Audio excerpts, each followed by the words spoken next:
راستش زنگ زدم که بهتون بگم ما داریم نامزد میکنیم. رحیم تو مجبورم کردی که این کارا رو انجام بدم. مجبورم به خاطر لجبازی تو توی زندگیم یه همچین تصمیم بزرگی رو عجولانه بگیرم.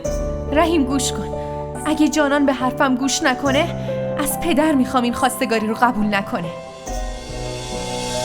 تو که ادعا میکنی خیلی دوستم داری، پس باید به این عشق سوگند بخوری که مانع نامزدیم نمیشی. اگه عشقت به من واقعی باشه پس نباید مانع خوشی و نامزدی من بشی.